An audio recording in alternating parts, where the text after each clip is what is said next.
Ya ustedes lo conocen porque en la pandemia hemos aprendido un montón de lo que es mucha terminología, lo que es infeccioso, no sé, periodo de incubación, por ejemplo, ¿no? Todos eso sí, al menos recordamos algo con la pandemia que nos ha hecho a la fuerza aprender sobre los virus.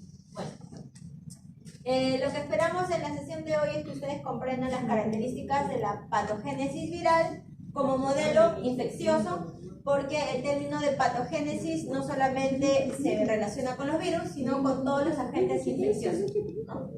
Entonces solamente vamos a tomarlo como modelo, pero hay que recordar que todos esos pasos o procesos de patogénesis se pueden tranquilamente relacionar con enfermedades bacterianas, con enfermedades fúngicas o con cualquier otro tipo de enfermedades.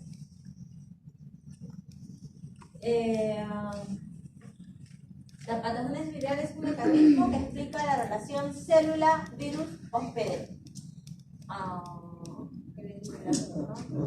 Bien, chicos, ¿qué entienden por la palabra patogenia?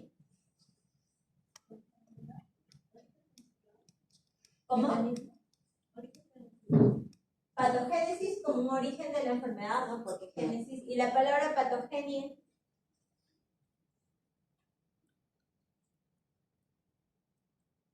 ¿No has escuchado alguna vez? ¿Cómo? ¿No será una enfermedad? Sí, más o menos. O sea, la palabra patogenia quiere decir los pasos que va a seguir este virus para llegar hasta el momento de la infección, ¿no? En ese camino que hace el virus para llegar a infectar, en algunos casos se puede resolver por sí solo gracias a nuestro sistema inmune, en algunos casos puede llegar a un proceso un poquito más avanzado y finalmente el cuerpo también lo puede resolver y en algunos casos más extremos ya se puede desencadenar a una patología, a una enfermedad. Entonces, patogénesis es el inicio de una enfermedad. Patogenia, digamos, son los pasos que sigue un microorganismo para desarrollar la enfermedad. Y patología. ¿Enfermedad? Más o menos. Podría llamarse como una enfermedad, pero el estudio de la enfermedad. Se podría ser aplicado ya en tejidos, ¿no? Aplicable a lo que ya es visible. La patología ya viene a ser, digamos, como un proceso de visibilización o cuantificación del daño que se ha producido tras la infección, ¿no? O lo que se ha desencadenado como enfermedad, ¿no? Digamos, si yo veo ya una neumonía, ¿no? Ya que es el daño como tal, ya viene a ser una característica patológica. Bueno, entonces lo que vamos a ver hoy es los conceptos básicos de patogenia viral, que ya algo hemos conversado, algunos factores determinantes del hospedero para desencadenar una enfermedad viral, factores determinantes del virus, determinantes del medio ambiente, tipos de lesión celular, receptores celulares y algunos tipos de infección. Casi va a ser un tema muy teórico, pero sí hay que conocer los términos, ¿no? Ya, por ejemplo, ya sabemos lo que es patogenia y ya sabemos lo que es una patología. ¿Podría repetir lo de definición de patología, por favor? Patología viene a ser ya el daño cuantificable, medible u observable de un órgano lesionado. ¿Ya? Eso ya es la patología.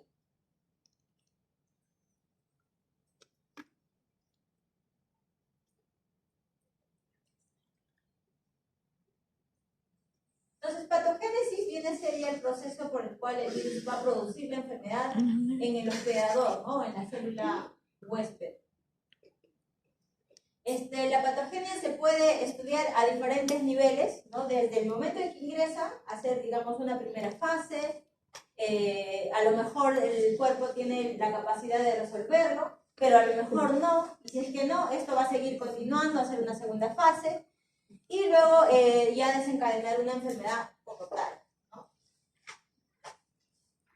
Muchos tipos de virus van a seguir, digamos, el mismo orden como curso de la enfermedad, pero cada virus tiene, digamos, tropismos diferentes, formas diferentes de cómo resolver esta enfermedad, ¿no?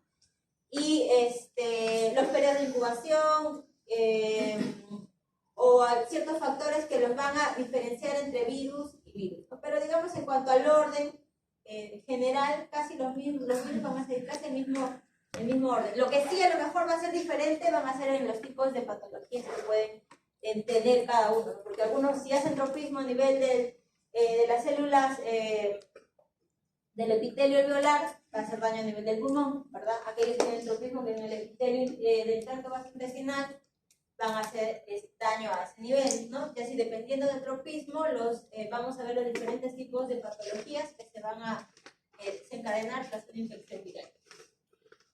Mañana hablando me atoré, yo creo que todavía me he dolorido con la garganta. Bueno, generalmente los virus van a tener una capacidad de resolverse espontáneamente, ¿no? Gracias al sistema inmune.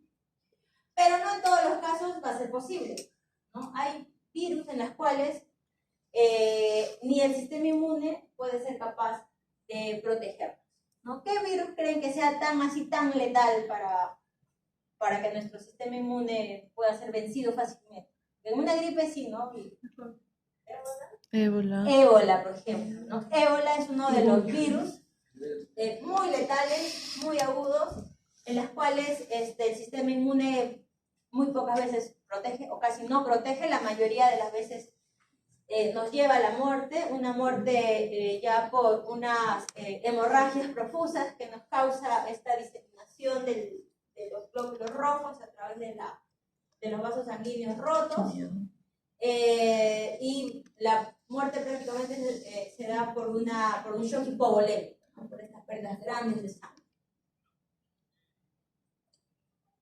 Los virus causan enfermedades. Para causar la enfermedad tienen que pasar primero diferentes barreras, ¿no? El sistema inmune tiene diferentes barreras. ¿Cuál es la primera barrera que tiene que pasar un organismo? La física. La piel, ¿no? La piel es una barrera, la primera barrera que tiene que pasar cualquier microorganismo para una vez entrando ya, pasando esta barrera, puede comenzar con primero una replicación y luego una infección, ¿no? Entonces vamos a encontrar diferentes barreras también, no solo la piel, sino la mucosa también va a ser una barrera previa a causarnos infección. Una vez que pase estas barreras, los microorganismos, ya sea el virus o cualquier otro microorganismo, recién se comenzaría con el inicio del proceso de enfermedad. Hay factores que están involucrados dentro de este proceso de enfermedad. Los principales actores en este proceso de enfermedad, en el caso de una infección viral, viene a ser principalmente el agente, el hospedero y el medio ambiente. Los factores dependientes del virus van a ser, obviamente, los diferentes tipos de virus que existen, en sus diferentes tropismos, ¿verdad? Incluso no solamente en las diferentes familias de virus, sino también las cepas, ¿no? Porque una influenza tiene varias cepas, algunas cepas son más patógenas que otras, ¿no? Otro factor que es dependiente del virus también viene a ser lo que es la cantidad del inóculo viral, ¿no? Eso que nos decían, depende mucho también de cuánto de virus podíamos nosotros estar en contacto para desarrollar finalmente el COVID. Eso era en cuanto, digamos, a factores netamente del virus. También hay factores que van a ser dependientes del medio ambiente, como por ejemplo factores de temperatura, de humedad, ¿no? Algunos virus van a ser más resistentes o menos resistentes a estos factores, la salinidad, pH, ventilación, etc. La presencia del manto lipoproteico le va a conferir también a muchos de los virus esta capacidad de ser lábil, ¿no?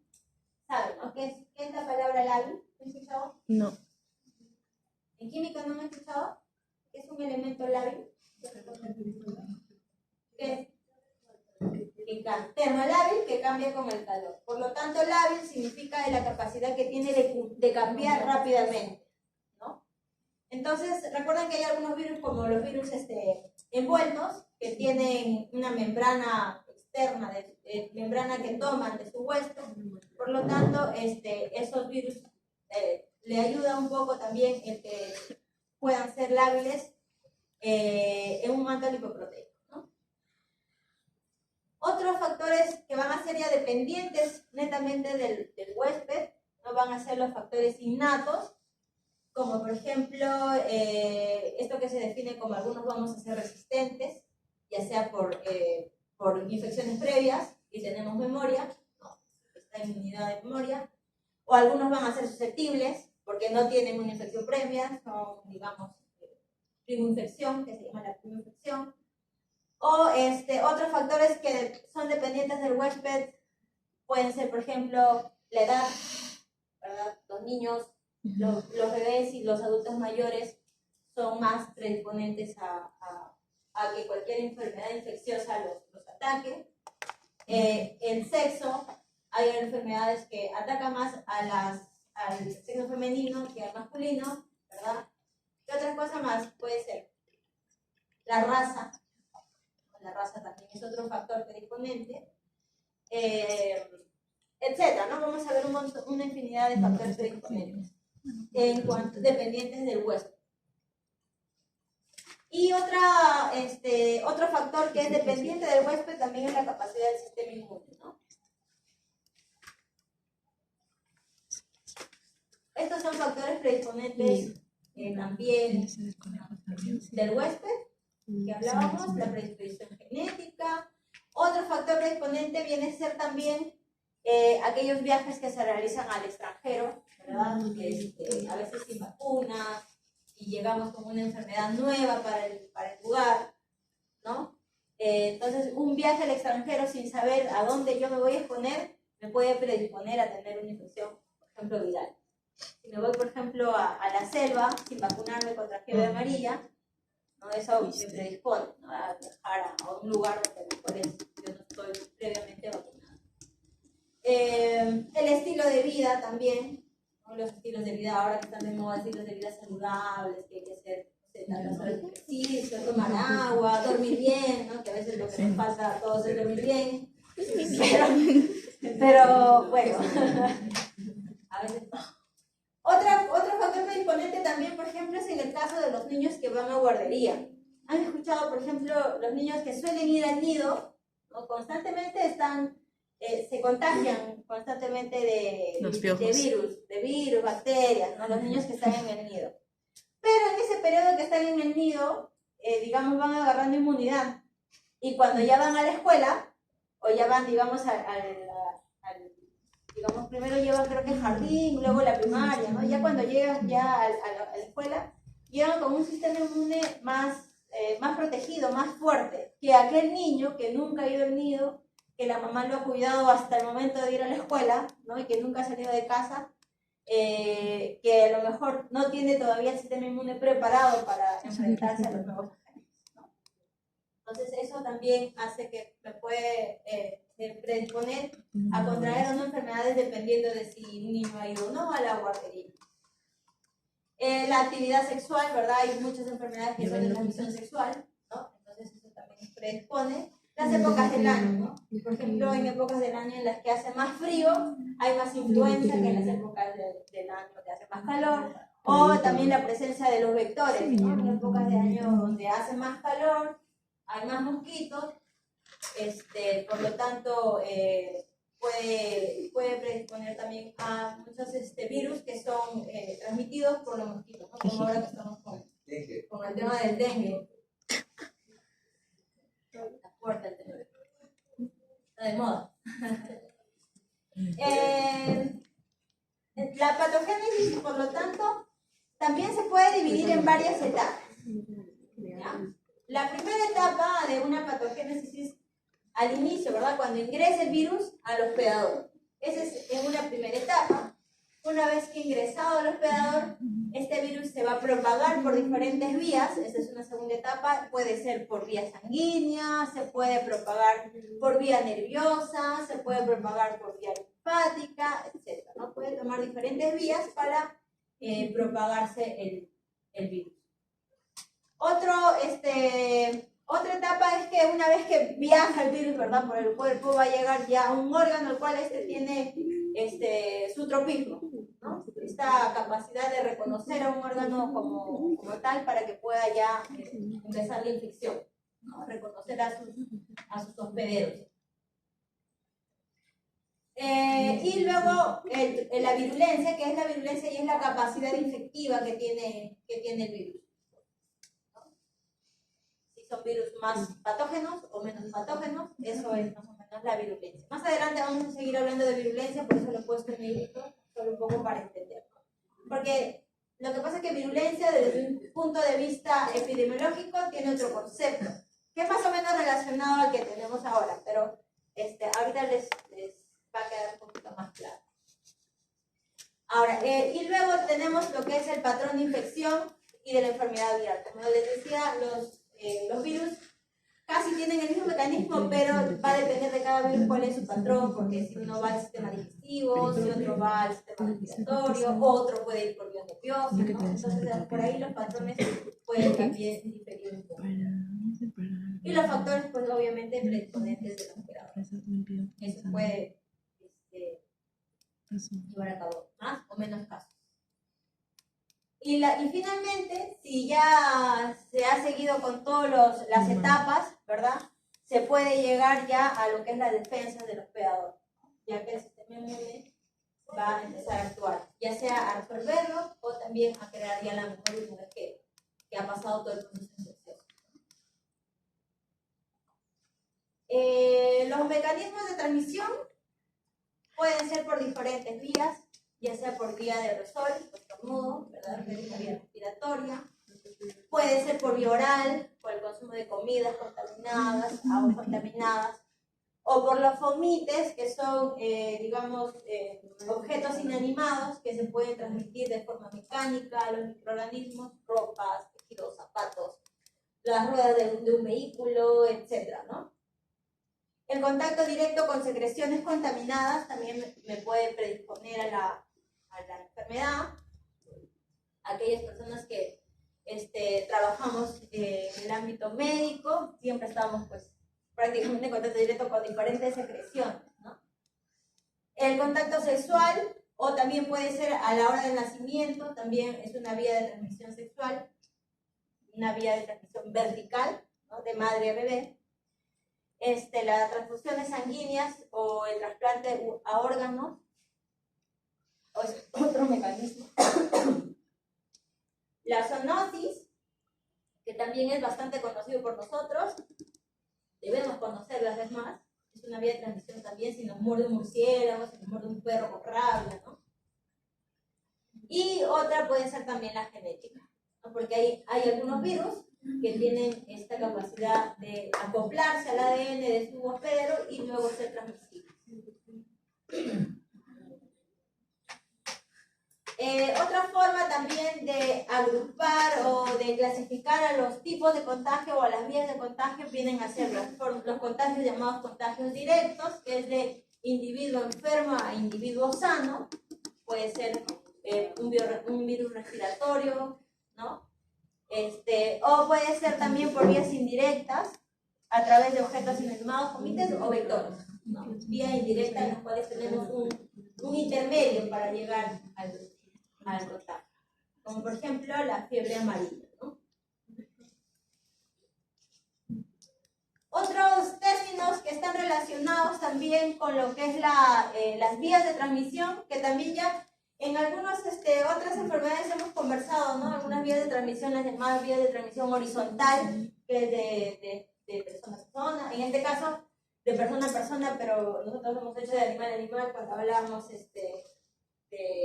de Bruselas, por ejemplo, no sé si se acuerdan. O las vías de transmisión vertical, que es de madre a hijo, ya sea al momento del parto, por la lactancia, ¿verdad? Eso en el caso de humanos solamente es parto, lactancia o vía transplacentaria. Pero en el caso de los animales también tienen otra forma de hacer una vía de transmisión vertical.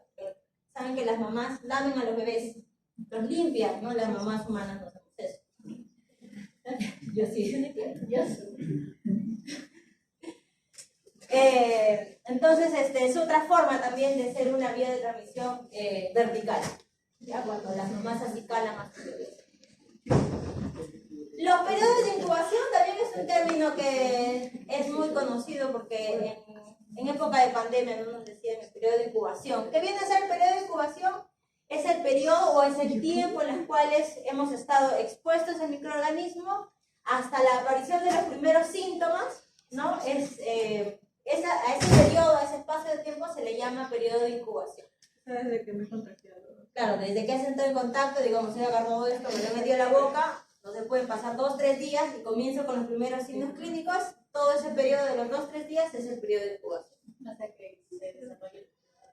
Hasta sentir los primeros signos clínicos. Los primeros síntomas, signos clínicos para... Es que una vez que ingresa el virus va a estar activo.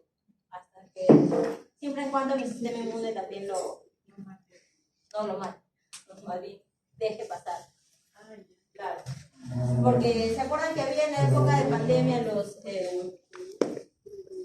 asintomáticos, ¿no? No eran personas que desarrollaban signos clínicos.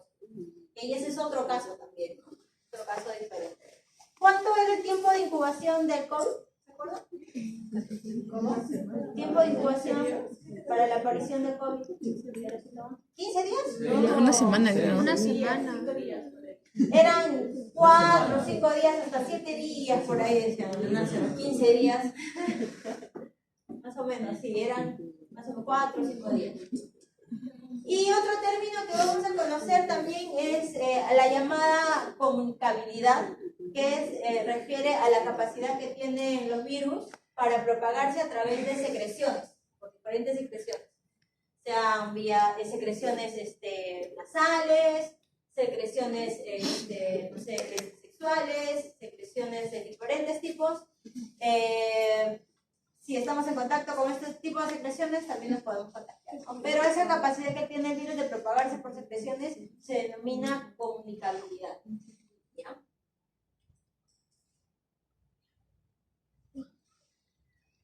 Desde el punto de vista epidemiológico, también vamos a ver diferentes terminologías en cuanto a lo que es infección, ¿no? Una infección endémica, ¿a qué se refieren? ¿En poblaciones?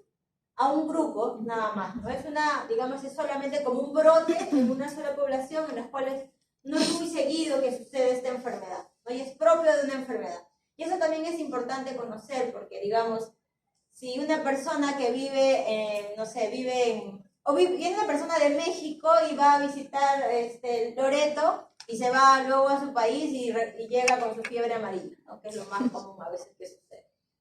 Entonces, cuando llegue allá, el médico le va a preguntar si ha viajado en los últimos días y según eso puede intuir que se está tratando de una enfermedad endémica que la ha cogido acá, pero la está desarrollando en otro país, ¿no? Entonces, también es importante conocer muchas enfermedades endémicas y que solamente a veces se pueden tratar de identificar con el historial clínico, ¿no?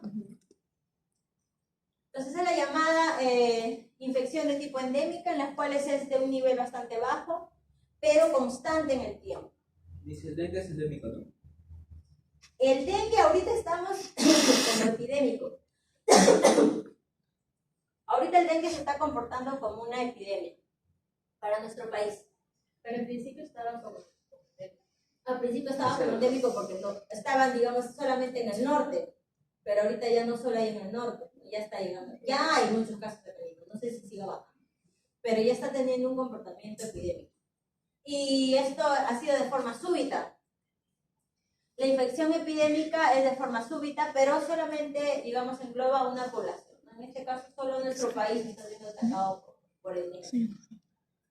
Y lo que es la infección pandémica, pues esto sí ya lo conocen mejor. Es también una presentación súbita, así de pronto, rápida, y se propaga pues a nivel mundial, ¿no? Como el coronavirus. ¿Sigue siendo pandemia el coronavirus? No. Ya no, ya creo que... Ya murió. Este año creo que ya lo dejaron de denominar. ¿Qué otras pandemias creen que estamos pasando en la actualidad? Aparte de que ya pasamos. Una pandemia actual. Pandemia. La resistencia a los antibióticos. Que sea viral. De repente no nos enteramos. Influenza aviar no tanto, pero sí la influenza, ¿no? La influenza es una enfermedad que está a nivel mundial y que prácticamente está, que es para todo el año. no toda la vida, prácticamente ya vivimos con el virus de la influenza con nosotros. Esta es una enfermedad también considerada pandémica. ¿Qué otra enfermedad es una pandemia? El VIH. El VIH también es otra pandemia, que está considerada pandemia desde hace muchos años y sigue siendo pandemia. Y luego, claro, en otros casos como la resistencia a los antibióticos o algunas otras enfermedades que no sean netamente virales también son pandémicas. Como por ejemplo, no sé, la diabetes también se está considerando como una enfermedad pandémica.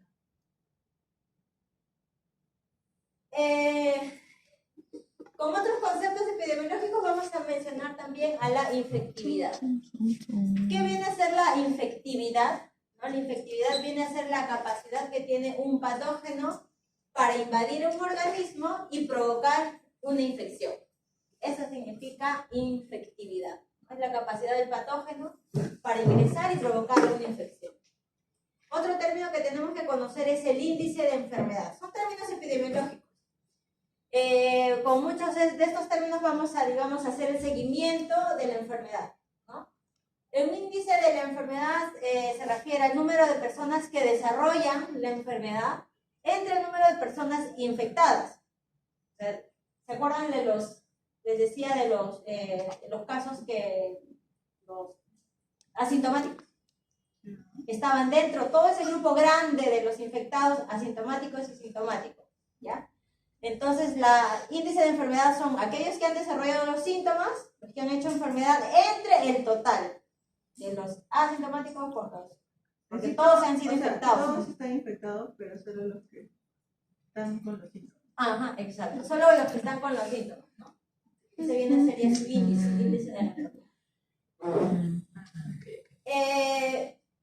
Epidemiológicamente, virulencia significa el número ya de casos fatales o de casos graves entre el número de casos en total. Aquellos que ya pueden llegar incluso a la muerte, ¿no? Eso significa virulencia desde un punto de vista epidemiológico. Desde el punto de vista virológico, virulencia es más que nada digamos, la capacidad que tiene el virus para infectar, ¿no? Y lo que es la incidencia viene a ser ya los números de casos nuevos de una enfermedad, pero en un periodo de tiempo específico. Eso, ¿se acuerdan cuando estábamos en época de COVID? No sé si ustedes veían un programa que se llamaba MATLAB, no me acuerdo cómo se llamaba el conductor, pero este señor todos los días daba el número de nuevos casos. Y hacía su cuadrito. MATLAB era, ¿no? No me acuerdo su programa. Era un señor que salía en las noches, no, en las noticias, no creo que lo publicó en su TikTok, una cosa así. No, en TikTok. O en YouTube. Sí, en YouTube. Y todos los días él daba los números de casos nuevos. Ahora, obviamente, los casos que habían sido comprobados que eran positivos, ¿no? Porque él tomaba el número de casos del INS, con eso se basaba en hacer su incidencia. Ya, porque obviamente habían casos que no eran necesariamente identificados, ¿no? Pero, digamos, la incidencia viene a ser... En este caso yo puedo tomar los periodos de tiempo en diferentes formas, porque puedo tomarlo diario, como lo hacía él, o lo puedo tomar mensual, ¿no? Los casos nuevos en un mes, los casos nuevos en el otro mes, o anual, ¿no? Dependiendo ya del caso. Otro término que a lo mejor han escuchado también, muchos artículos se lee en cuanto a lo que se refiere a prevalencia de una enfermedad, ¿no? La prevalencia viene a ser la tasa de casos que existe en una población en riesgo durante un periodo definido. Pues, generalmente los estudios de prevalencia son estudios retrospectivos, ¿no? Que yo he podido contabilizar en un tiempo atrás y yo tomo un periodo de tiempo y en ese periodo de tiempo aquellos casos que han sido comprobados positivos tomo dentro del conteo de lo que es prevalencia, un periodo definido.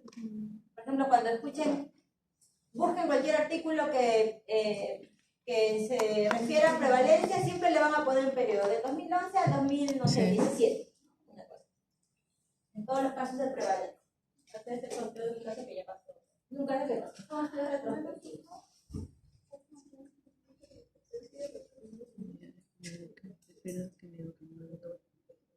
En cuanto